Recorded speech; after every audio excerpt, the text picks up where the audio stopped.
Hoy en Caso por Caso queremos hablar sobre abuso de autoridad y por eso estamos recurriendo a usted para que nos absuelva todas nuestras dudas. ¿Cómo está? Bienvenido. Bien, gracias. El gusto es mío. Gracias por la oportunidad de poder explicarle a todos los que nos van a ver y escuchar de qué trata este delito y cuáles son sus fundamentos.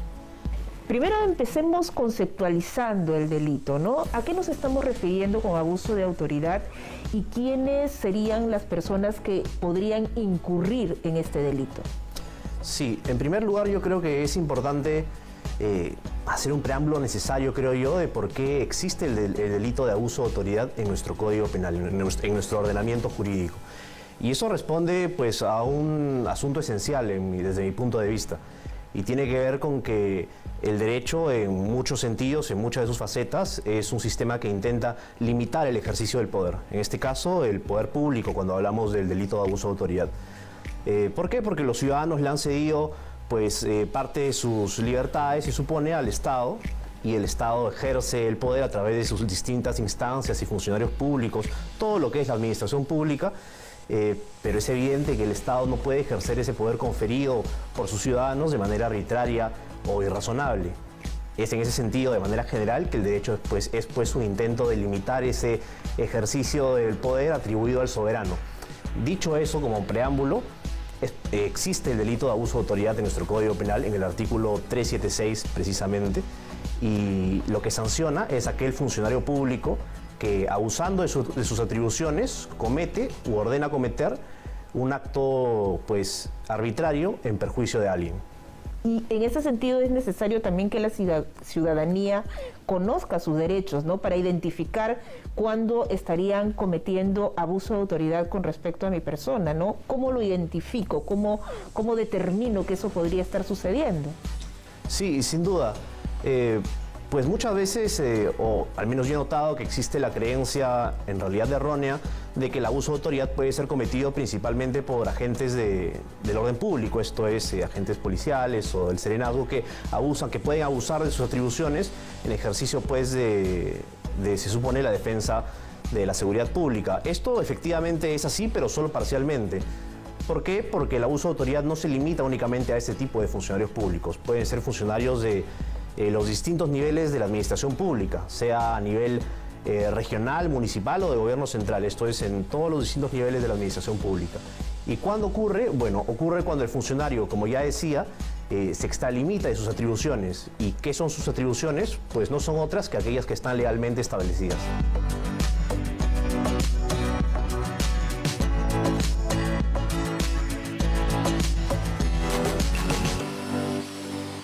Si el ciudadano considera que se han vulnerado sus derechos, no tiene por qué necesariamente en ese momento, quiero decir, al momento de la interposición de la denuncia, saber cuál es la norma específica que se ha vulnerado, porque para eso está el Ministerio Público.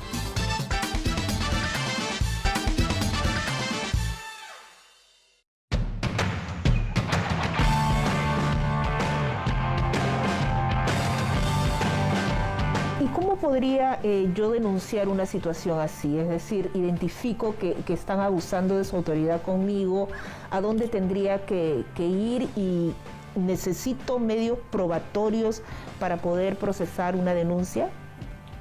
Sí, en cuanto al tema del procedimiento, pues es sin duda casi tan importante como saber que este delito existe, porque es lo que hace accionable justamente pues la denuncia de cualquier ciudadano.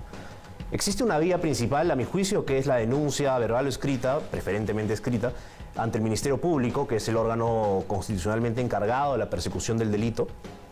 Y una forma de hacerlo es con un escrito físico en una sede del Ministerio Público. Sin embargo, es evidente que en estos tiempos esto no tiene por qué ser necesariamente así, y el Ministerio Público ha habilitado ya una mesa de partes virtual, desde la cual uno puede presentar una denuncia desde cualquier computadora, narrando los hechos por los cuales uno cree que podrían subsumirse o calzar en el delito de abuso de autoridad, o no tiene que estar ni siquiera estrictamente seguro, ¿no? Si uno cree que se ha cometido un abuso contrario a derecho, pues uno puede narrar esos hechos y deberá ser el Ministerio Público el encargado de juzgar, de verificar, de investigar, mejor dicho, si es que estos hechos denunciados pues efectivamente son contrarios a derecho, y además de ser contrarios a derecho, esto es a alguna de las regulaciones a nivel administrativo que existen, son además constitutivos del delito de abuso de autoridad.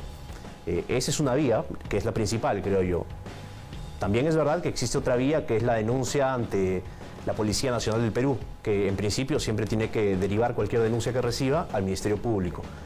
Sin embargo, diría yo, o me gustaría precisar que tratándose de delitos cometidos por funcionarios públicos, particularmente aquel que nos convoca, que es abuso de autoridad, sería mejor interponerlo directamente ante el Ministerio Público. ¿Por qué? Porque la intervención policial está, no únicamente, pero está principalmente pensada en los delitos comunes, los delitos que pues vemos usualmente en los noticiarios nocturnos, sí, que se cometen en las calles, ¿no? Los delitos comunes en realidad. ¿Y este tipo legal o penal tiene agravantes o hay solamente una configuración en esto? Bueno, el tipo base sanciona con hasta 3 años de pena privativa de libertad a aquel que cometa abuso de autoridad. Luego, dentro de ese mismo tipo penal, esto es el artículo 376 del Código Penal, existe un segundo párrafo que sanciona con una pena mayor cuando el abuso de autoridad se cometa en el marco de un procedimiento coactivo. No viene al caso en este momento explicar qué es un procedimiento coactivo, es un tipo de procedimiento administrativo que, bueno, por sus especiales características conlleva una mayor pena.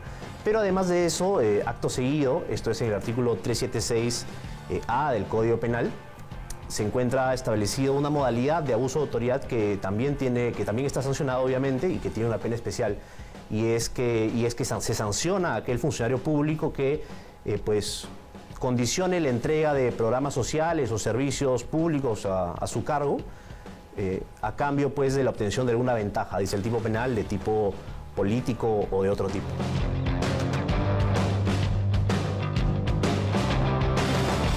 Si un funcionario dentro de su propia institución abusa de su personal, ¿también está dentro de este tipo penal o sería ya otro?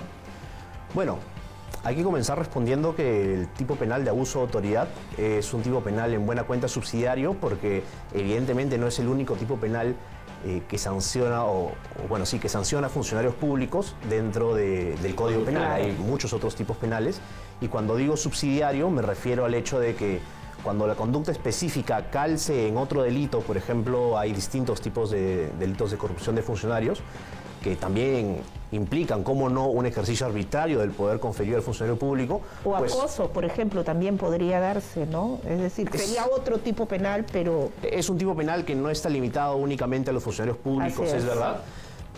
Pero justamente, como decía, cuando exista un tipo penal específico, pues se preferirá ese tipo penal. Y cuando no calce dentro de uno de estos tipos penales específicos, pues estará el tipo más abierto por su redacción y características, que es el tipo penal de abuso de autoridad, en donde, como decía, se sanciona a cualquier funcionario público que, abusando de sus atribuciones, ¿y cuáles son sus atribuciones? Pues son aquellas que la ley establece, cause perjuicio a alguien a través de un acto arbitrario.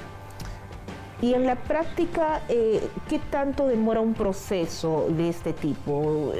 ¿Es realmente viable? Porque sabemos que hay situaciones que son más complejas, ¿no? En este caso, ¿cómo se hace este procedimiento? Bueno, sin duda el tiempo que demoran los procesos, las investigaciones y procesos penales, y en general la administración de justicia en el Perú no ha dejado de ser un problema que sigue siendo una tarea pendiente. Sin embargo, pues dependerá siempre de las características del caso, del nivel de detalle de hechos y de normas involucradas, entre otras características, pero es posible que una vez interpuesta la denuncia, la investigación dure más o menos 6 meses. Podría ser más, podría ser menos. Esto depende no solamente de los plazos legalmente establecidos en el Código Procesal Penal, sino, como decía, de la carga procesal que existe al interior de las fiscalías. Y una vez concluida la investigación, pues esta investigación se formaliza y avanza a otra etapa del proceso. El proceso no solamente tiene una etapa de investigación, obviamente, sino que tiene etapas como la etapa intermedia, la etapa del juicio oral y antes que eso la investigación preparatoria formalizada, como decía. Y esto sin duda puede ser variable, cada etapa tiene sus propios plazos. El tema de los medios probatorios es relevante, por ejemplo, tener algún tipo de grabación, algún tipo de video, audio, o no necesariamente es muy determinante. Bueno, como regla general y como principio, pues siempre es importante contar con medios probatorios en el derecho, para lo que sea, y no solo el derecho penal. Ahora bien, pues dicho eso, en este tipo penal específico, que es el delito de abuso de autoridad, importarán sí los medios probatorios, pero va a importar sobre todo identificar cuál es la norma legal que el funcionario ha contravenido, que ha vulnerado. ¿Qué estoy denunciando, no? Es decir, ¿qué es lo que está pasando? ¿Qué está infringiendo? Que está infringiendo, efectivamente. Ahora, hay que tener cierta cautela con eso porque el funcionario, o mejor dicho, el ciudadano común, el ciudadano de a pie, podría pensar, bueno, yo no soy un experto en derecho y cómo voy a saber yo cuál de todas las cientos de miles de normas que componen la administración pública habrá infringido este funcionario. Pese a eso, yo me siento abusado de mis derechos. Entonces, es por eso que ya decía hace unos momentos que si el ciudadano considera que pues, se han vulnerado sus derechos, no tiene por qué necesariamente en ese momento, quiero decir, al momento de la interposición de la denuncia, saber cuál es la norma específica que se ha vulnerado, porque para eso está el Ministerio Público. Eso es importante, ¿no? Porque creo que la ciudadanía necesita tener el respaldo de los especialistas, de los operadores de justicia, y para dar un tipo de denuncia de ese tipo, de esta manera, es sumamente importante tener ese nivel de conocimiento. ¿Algo más que quisiera agregar, doctor? Pues sí, en realidad yo decía hace un momento que estos procesos toman tiempo, que es una tarea pendiente mejorar los tiempos de administración de justicia en el país. No somos el único país que tiene ese problema, pero eso no es una excusa igual. No obstante eso, quería decir que ese no debería ser un impedimento para que los ciudadanos denuncien aquellos actos arbitrarios que ellos crean que se hayan cometido en su contra, porque si bien es cierto esto puede tomar más o menos tiempo, lo cierto es que la Fiscalía la mayoría de veces hace su trabajo, investiga, y donde ha habido un abuso de autoridad, pues idealmente este será sancionado. Muy bien, muchas gracias. A usted.